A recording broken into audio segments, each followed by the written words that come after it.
venture down into Wellsville, talk a little bit about the Tigers. Talk about what the Tigers are returning and what they're trying to replace and what things we should expect from Wellsville this year.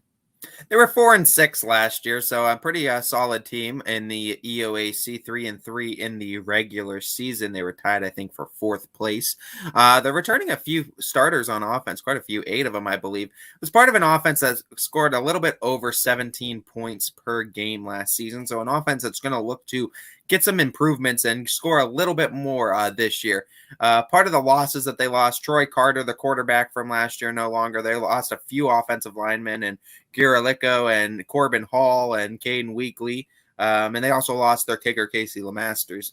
But guys that are returning, you got the Christens, both Valen and Garrett, a pair of wide receivers that are both seniors this year that are going to be very dynamic and fun to watch. Tyler Stanley is a very good offensive lineman for them, and they're going to be utilizing, I think, Isaiah Greathouse in a few aspects. He's a very good athlete over there in Wellsville. So I think they're going to probably be trying to utilize him maybe a little bit out of the slot receiver, maybe a little bit too in jet sweeps, maybe a little bit out of the backfield as a running back too. So I think he's one of those guys that's going to be a utility player. He's just a tremendous athlete that's going to be utilized all over that offense. So it's going to be, I think, fun to see.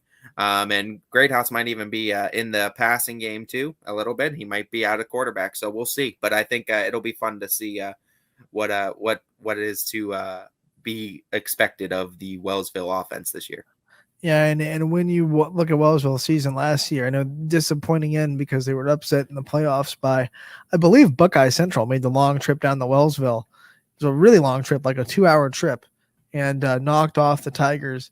So they want to wash that out of their mouths. And like you said, their offense returning quite a bit, and especially their 2 wide receivers. The Kristen's going to be dynamic, going to be fun to watch, going to be a problem for opposing secondaries to try to stop. I'm excited too, and I'm excited because from what it looks like too, like I said, I think they're going to be utilizing Greathouse too out of the quarterback primarily, but he was all over the place last year. He had 500 plus rushing yards, 500 plus receiving yards last year as a freshman. So he's coming in too as a quarterback, I believe, this year. And I mean, we don't really know too much about his passing game this year, but I mean, let's see what he has there. He's got some great receivers to throw to. We already know he's an athlete. He was able to fill in the box score in pretty much every stat category last year. So he's going to be fun to watch down there in Wellsville. Yeah, not too many kids can say that they fill the box score in everything. And he's one of the guys I didn't know. I'm like a Swiss Army knife. Put me in a quarterback, I'll be fine. Playmaker. I mean, we talked about it a little bit earlier with United. It's the straight up athlete that can go make plays. I'm not worried too much about him and stepping up into the quarterback role at all. As long as he could throw the ball somewhat to the Christens, he should be all right because he's got 2 very good targets out there that are going to be dynamic for Wellsville's offense. And 2 targets that they can really put on opposite sides of the field if they want to and really test both corners or whatever team they're playing and make sure because a lot of teams at this level may have one really good corner, but then they're kind of hiding the other one on the other side of the field against the team's number 2 receiver. But Wellsville has 2 guys that can really beat you, and you're going to have 2 really lockdown corners to match up with them. And I mean, we're talking about the Christens who play both wide receiver and defensive back. I mean, these are brothers that are going to know each other better than anybody. We talk about them, about giving that look, Anthony. We talked about it last week. Non-verbal communication. We talk about it now. I mean, these are 2 guys that are going to be locking down the defensive backfield and the wide receiving core of Wellsville's team, and it's going to be fun to watch because I think they're going to be both dynamic on offense and defense this year. Perfect segue into Wellsville's defense and what they did last year, what they're expecting to do this year, what they're returning, and what they are looking to replace.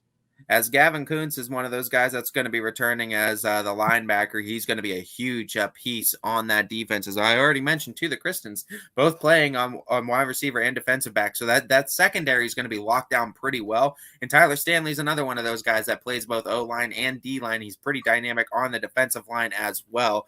And he is a terror for any opposing runners. Guys they lost to, we talked about Troy Carter. He was also defensive back as well as QB last year. Austin Giralicko was a defensive lineman. Caden Weekly, a linebacker. So losing those pieces too, that kind of played both ways. It hurts a little bit, but you do have guys that I expect to make huge steps up. And I think guys like I mentioned too, both both the Christens as well as Kuntz is going to be huge. I think Stanley's going to be a big dynamic piece on that front line too, but it looks like they have a lot of pieces on every front of defense, both the secondary, the linebackers, and the defensive line core. I think they have pieces on every single one of those fronts that are going to be successful this year. And they were a middle of the line pack last year, so if they take that next step, then all of a sudden, Wellsville, boom, they're right to the top. It's not like they're fighting to be in the middle of the EOAC. They take a new step with all this experience they're returning, then Wellsville is going to be a serious contender. Yeah, and I mean, you got some guys, too, that was able to create turnovers. The Christens were able to create a few turnovers because they have the great hands, too, on the offense as well. So, I mean, I think they combined for 5 interceptions. I think Balin grabbed 3. I think Garrett grabbed 2. So, I mean, you got guys on the defense, too, that are going to be able to create those turnovers and really lock down receivers on one end and be a terror in their own offense on the other. So I think the Christen boys are going to be really fun to watch this year, and I think they're going to be real big keys on both the offense and defense this year for Wellsville. Like everyone else, we'll be watching them on August 20th as they open their season. Let's talk about their schedule, what they have in front of them, and what their non-conference schedule looks like before getting into the conference slate. They go August 20th at Toronto, August 27th home versus Edison, and then September 3rd home versus Lowville. I got to tell you, that Lowville, every time Lowville pops up on a schedule, it just intrigues me on because the Rockets are just so unique in the area because they're going to throw the ball probably more than anybody in the area.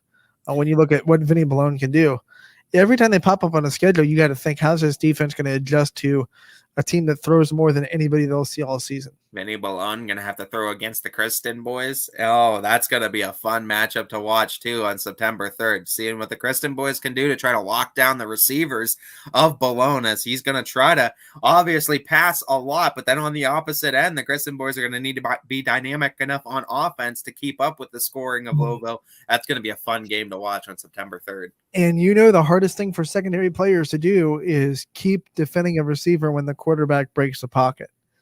So, I mean, we talked about when we talked about Lowville, one of the defensive strategies is going to be contain Vinny Balone, because even if you have really good lockdown corners, if they're covering for 4, 5, 6 seconds, eventually a wide receiver is going to break loose. It's just inevitable. So you got to be able to contain the quarterback. I mean, that's going to be a big key, as much as we talk about the Christen boys on the ends in the defensive backfield. You got to talk about their ability to contain the quarterback. Yeah, and I think it's going to be guys like Tyler Stanley's job, too, on that defensive line. Might move him over to the edge, too, and try to contain that one side, maybe contain strong side, and maybe not move him over to blind side as much, and maybe prevent him, too, make him run to his blind side more, and force him away he's uncomfortable running, too. I mean, that might be the strategy coming in for Wellsville, is just to push him to one side of the field, and one side he might be more uncomfortable throwing than the other. But it's going to be a fun game nonetheless, that September 3rd matchup being home, too, for Wellsville. So Lowville going to have to make the trip. One trap that Wellsville can't fall into in that game, and anyone that's playing Lowville, especially non-conference, it's changing too much of what you do defensively just to gear towards Lowville's scheme. I mean, if you change too much and you go outside of your own identity as a defense, then you're going to get into a lot of trouble. In my opinion, you're going to get into coverage breakdowns and communication breakdowns. I feel like you have to make a little adjustments, but at the core, you still have to keep your defensive identity and trust that what you do well is going to be good enough to stop a team. Yeah, for sure. And I think it's going to be a good matchup and a good test for Wellsville, too, early on in the season against Lowville. Let's talk about their EOAC schedule that goes right after that Lowville game and what they have looking forward to them in the conference. September 10th starts at Columbiana. September 17th at East Palestine. September 24th, home versus Southern. October 1st at Lisbon. October 8th, home versus United. October 15th at Valley Christian. And October 22nd, home versus Latonia. When I'm looking at those schedules, obviously you highlight the games against the teams that finish near the top, the Southern, the Latonia, the United. I think Lisbon is a team that is going to be right with Wellsville all year. And how that game goes is going to define which team separates themselves from the other. So I'm looking at that Lisbon game, and that's one of the sneaky ones I have circled. Wellsville versus Lisbon. When I think of what team is going to be able to separate themselves from the other one and get closer to the top of the conference. I think that one, I think October 15th at Valley Christian's big too, because we know these two teams have a little bit of a rivalry in basketball as well between Valley Christian and Wellsville. So I mean, it's going to be another good matchup, I think, too, between those two teams as well. And it's going to be telling because these are two teams that are going to be around the middle of the pack too last year. So we're going to be expecting them to be around the same thing. So see what they each have that season, because Wellsville has two games that are up in the air, I think, with Valley Christian and Lisbon, which can be 50-50 games, honestly. And honestly, if Wellsville wants to be at the top of the conference, they have to win those games against teams that are also going to be in the middle and separate themselves. I mean, they have to win the games against the Lisbons, against the Valley Christians. It's imperative. Lucky is Wellsville that they have Latonia United and Southern all at home this season too. So the tough teams that finished top of the schedule last year, or top of the conference last year, you get them all at home this year. So I mean, you get to prove yourself with the home crowd behind you against the EOAC's best last year to try to take the EOAC crown for yours this year. By the way, an absolutely immaculate turf field down there at Wellsville. Love seeing it on YS, and it's such a beautiful broadcast when we're able to put that field on video. Just the orange pops. They got the great turf. Excited to see that back on YSN. Yeah, it'll be definitely fun to see be down at Wellsville too, catch a few games too on the YSN channel, and just to see some of these games, like, because they have a bunch of slate of games that are going to be great on this schedule too, and I think they're going to be very competitive in the EOAC.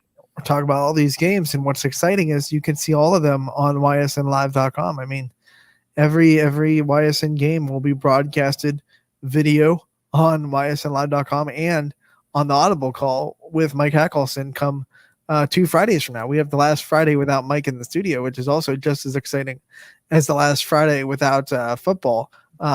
It's just so exciting we keep talking about all these different matchups, and to think that they're all going to be able to be watched live on ysnlive.com. You don't have to wonder if they're going to be the highlighted game like you used to back when I was in high school. Is like, are we going to be the one game that's shown? You don't have to worry about that anymore, because every game broadcasted on ysnlive.com. So every matchup we're talking about, we're going to have covered, which is so exciting. Yeah, and I mean, especially too, every matchup within the EOAC. So pretty much you're looking at a full slate of games too for Wellsville, where pretty much every game is going to be broadcasted for them too. So you can watch basically a full season of Wellsville Tiger football. And it's really exciting too that a lot of teams have that opportunity.